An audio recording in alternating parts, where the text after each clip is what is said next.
Oman में अमरीका और Iran के दरमियान मुज़ाकरात ताख़ीर का शिकार हो गए। फ़रीक़ैन मस्कत में मौजूद है, लेकिन तयशुदा वक्त पर बातचीत का सिलसिला शुरू न हो सका।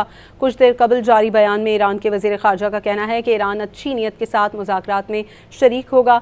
समाजी राब्ते की वेबसाइट एक्स पर उन्होंने कहा कि खुले दिमाग और माजी के तजुर्बात को मद्देनज़र रखते हुए मुज़ाकरात में जाएंगे। फ़रीक़ैन को वादों की पासदारी करना होगी। ओमान में अमरीका और ईरान के दरमियान मुज़ाकरात ताख़ीर का शिकार हो गए। फ़रीक़ैन मस्कत में मौजूद है, लेकिन तयशुदा वक्त पर बातचीत का सिलसिला शुरू न हो सका। कुछ देर कबल जारी बयान में ईरान के वज़ीर ख़ारजा का कहना है कि ईरान अच्छी नीयत के साथ मुज़ाकरात में शरीक होगा। समाजी राब्ते की वेबसाइट एक्स पर उन्होंने कहा कि खुले दिमाग और माजी के तजुर्बात को मद्देनज़र रखते हुए मुज़ाकरात में जाएंगे। फ़रीक़ैन को वादों की पासदारी करना होगी।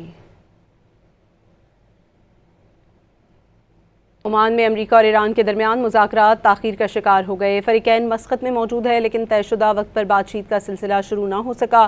कुछ देर कबल जारी बयान में ईरान के वज़ीर ख़ारजा का कहना है कि ईरान अच्छी नीयत के साथ मुज़ाकरात में शरीक होगा। समाजी राब्ते की वेबसाइट एक्स पर उन्होंने कहा कि खुले दिमाग और माजी के तजुर्बात को मद्देनज़र रखते हुए मुज़ाकरात में जाएंगे। फ़रीक़ैन को वादों की पासदारी करना होगी।